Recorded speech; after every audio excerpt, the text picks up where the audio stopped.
চীন ফের তাজ্জব করে দিয়েছে গোটা বিশ্বকে। খাস আমেরিকার সংবাদপত্রের প্রথম পাতাতেই এখন চীন। 2025 সালটা শুরু হয়েছিল আমেরিকার প্রেসিডেন্ট ডোনাল্ড ট্রাম্পের শপথ গ্রহণ অনুষ্ঠান নিয়ে নানা খবরে, কিন্তু আড়ালে থেকে গিয়েছিল চীনা পণ্যের বিশ্বব্যাপী ধাক্কা। 11 মাস পরে এই ডিসেম্বরে এসে অবশেষে কি চৈতন্য ফিরেছে আমেরিকান মিডিয়ার? আমেরিকার দ্য ওয়াল স্ট্রিট জার্নাল বা দ্য নিউ ইয়র্ক টাইমসের মতো বিশ্বখ্যাত সংবাদপত্রের প্রথম পাতায় এখন চীনা পণ্যের সুনামি নিয়ে উদ্বেগ ফুটে উঠেছে। ব্যবসার ইতিহাসে সারা বিশ্বে যা কেউ কোনো দিন করতে পারেনি, চীন মাত্র 11 মাসে মানে জানুয়ারি থেকে নভেম্বরের মধ্যে তা করে ফেলেছে। বলা হচ্ছে এটা বিশ্ববাজারে চীনা পণ্যের দ্বিতীয় শক, যা একেবারে ছারখার করে দিচ্ছে বিভিন্ন উন্নত দেশের ম্যানুফ্যাকচারিং জগৎকে। অর্থনীতিবিদরা তার নানা রকম ব্যাখ্যা করছেন, কেউ প্রমাদ গুনছেন, কেউ হিসাব কষে দেখাচ্ছেন কী রকম অসম্ভব একটা কাণ্ড করেছে শি জিনপিংয়ের দেশ। আজকের এই এপিসোডে জানাবো চীনা পণ্যের বা চীনের ম্যানুফ্যাকচারিং জগতের এক আশ্চর্য রূপকথা। আমেরিকার সবথেকে বড় খবরের কাগজ কেন তাদের প্রথম পাতায় চীনের এই রূপকথা ছাপে, আর কেন আমাদের গদি মিডিয়া এটা একেবারেই চেপে রাখে মানুষের কাছে?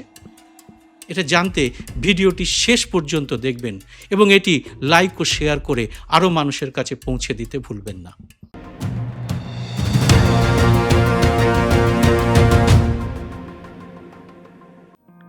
নমস্কার, সবাইকে স্বাগত। আমি সুব্রত বসু।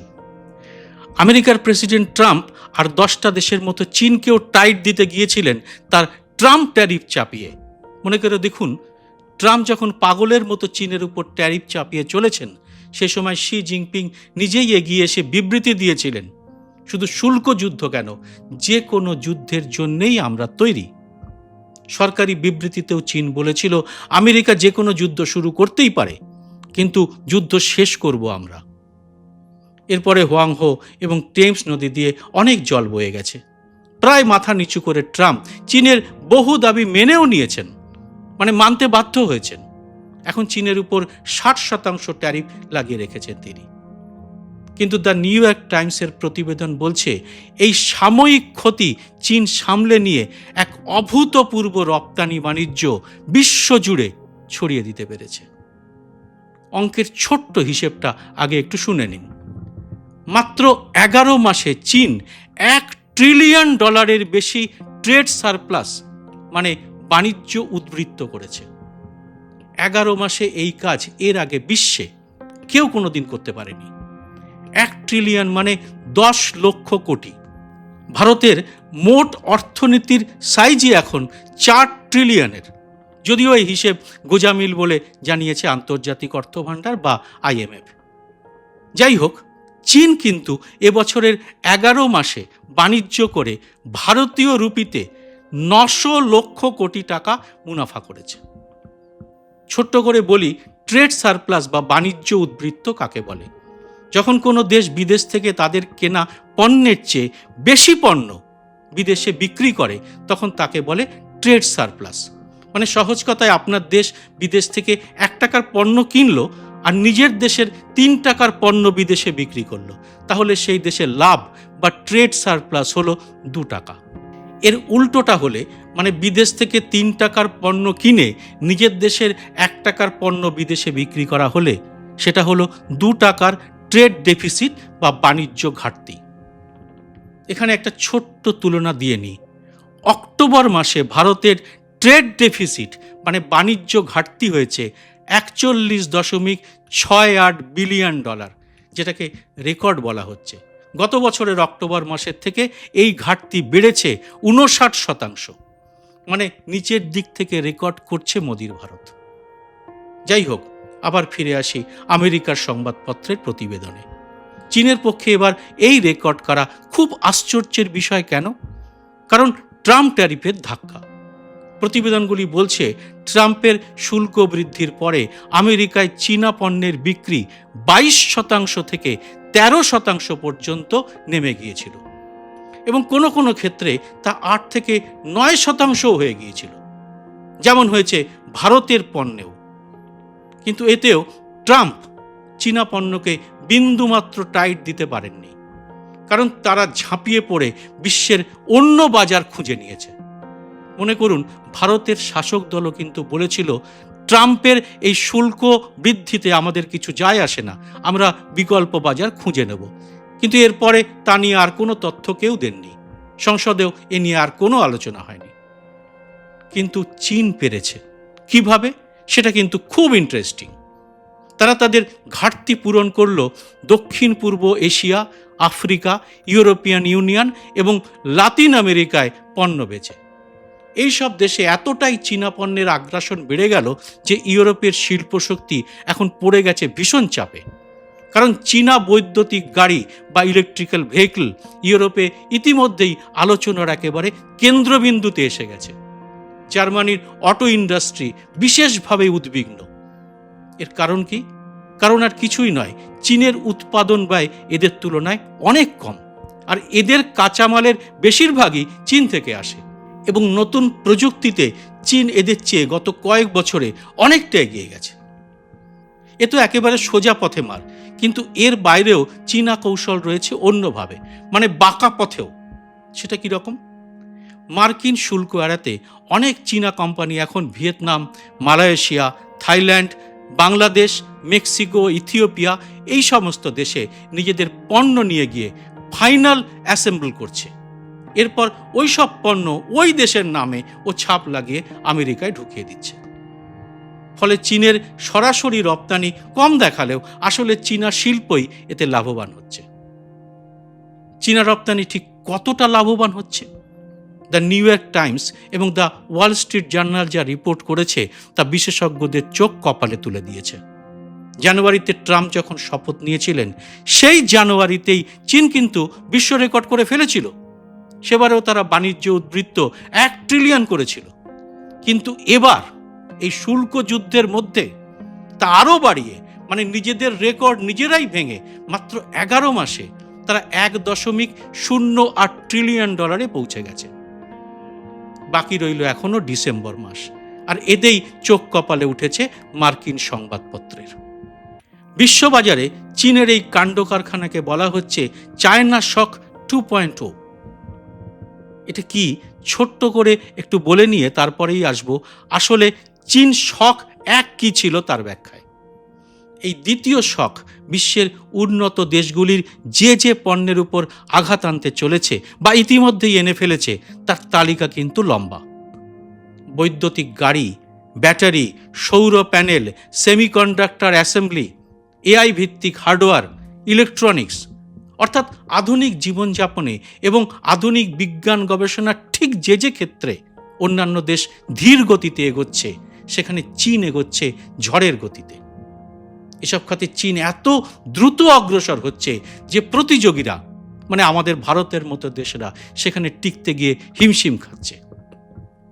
আমেরিকা চীনের উপর নতুন করে আরও উচ্চ হারে শুল্ক, প্রযুক্তি রপ্তানি নিয়ন্ত্রণ বা নিরাপত্তাজনিত বিধিনিষেধ আরোপ করেও আর স্বস্তিতে নেই। তার প্রমাণ সে দেশের সবথেকে বড় সংবাদপত্রের রিপোর্টিং। কেন জানেন? মার্কিন বাজারে এখন 80% ড্রোন, 70% ব্যাটারি উপকরণ, 60% সৌর প্যানেল, 30% ইলেকট্রনিক্স সম্পূর্ণভাবে চীন নির্ভর। ফলে আমেরিকার পক্ষে চীন থেকে সম্পূর্ণ বিচ্ছিন্ন হওয়া বা ডিকাপলিং বাস্তবে প্রায় অসম্ভব। এটাই এই দুটো কাগজের মূল কথা।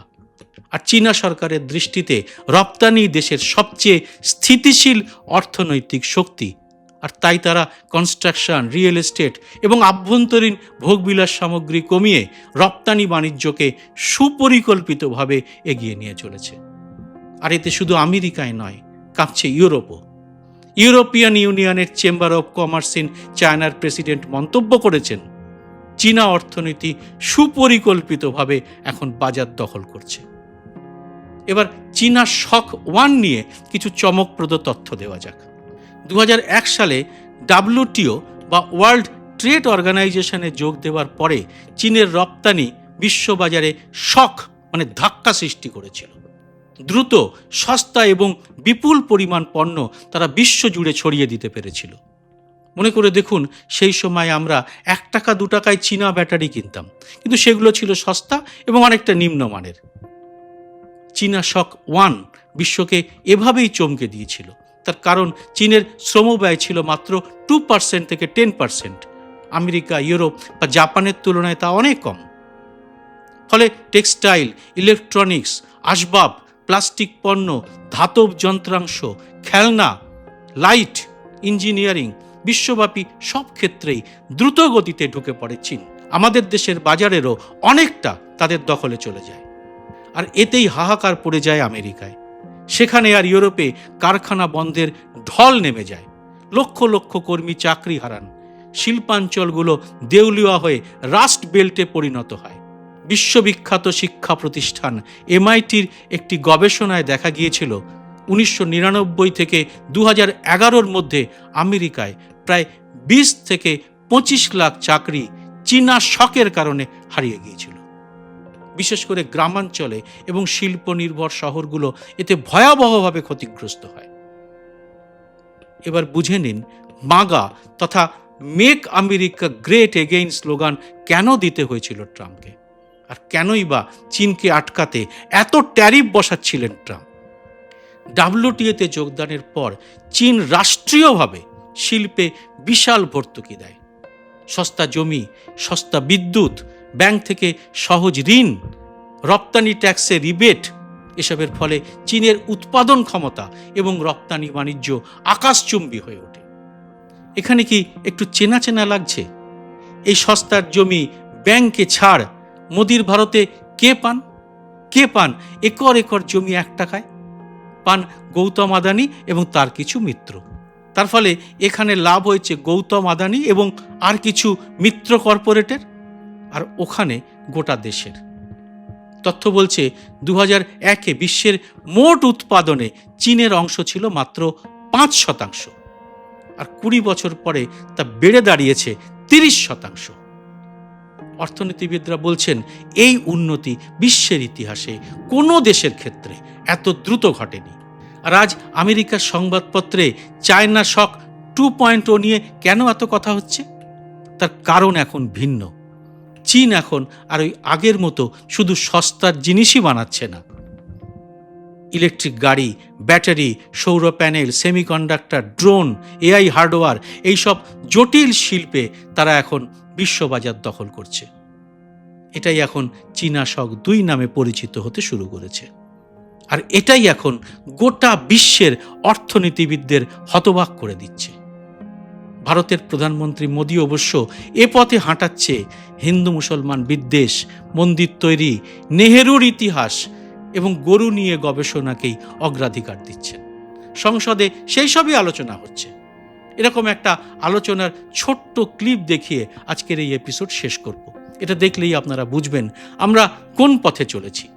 100 लोग काम करते हैं और 100+ लोगों को पे नहीं मिल रहा है। हाँ, तो सितंबर 23 से तो क्या हो रहा है वहाँ पे? फिर आप लोग आते हैं, पेमेंट नहीं मिलती है, तो फिर क्या कर रहे हैं? सर ऐसा अभी तो 23 से सैलरी नहीं मिली। हम ऑफिस तो जाते हैं, हमें कंपेल किया जाता है ऑफिस आप आइए, लेकिन वहाँ बेसिक अम्यूनिटीज भी नहीं है ना, बट सैलरी नहीं मिल रही आपको? सैलरी नहीं मिल रही है। ये मैटर हमने प्लेस किया था मिनिस्ट्री को और आगे भी। वो कहते हैं कि हमारी कंपनी लॉस में है, हम गवर्नमेंट से डिमांड कर रहे हैं रिवाइवल के लिए, गवर्नमेंट पैसा नहीं दे रही है। बट ये सरकारी कंपनी है जी, और इकलौती कंपनी है सर जो पोलियो वैक्सीन बनाती है। और ये स्वर्गीय श्री राजीव गांधी जी का ड्रीम था कि हिंदुस्तान से पोलियो हमें रेडिकेट करना है। तो 89 में एस्टेब्लिश हुई थी ये, और 2017 तक ये कंपनी प्रॉफिट में थी। तो मुझसे क्या चाहते हैं पार्लियामेंट में इसके बारे में बोलना है? पार्लियामेंट में वो एक कंपनी जो एक्चुअली इन्होंने प्लानिंग करके इस कंपनी को लॉस में ले गए, जिससे इसको सेल कर सकें। ये इनकी प्लानिंग शुरू से ऐसी ही रही है, क्योंकि वहां पे कोई रेगुलर MD इन्होंने अपॉइंट नहीं किया, सब एडमिनिस्ट्रेशन अपने पास में रखा, लॉस में प्रोडक्शन किया, कंपनी घाटे में चली गई, 150 करोड़ का नुकसान हो गया। आप कहते हैं कि हम इसको चला नहीं सकते, इसको बेच रहे हैं। এভাবেই কি ভারত পারবে আগামী দিনে বিশ্ববাজারে টিকে থাকতে? আপনার সুচিন্তিত মত অবশ্যই জানান কমেন্ট বক্সে। জয় হিন্দ, সত্যমেব জয়তে।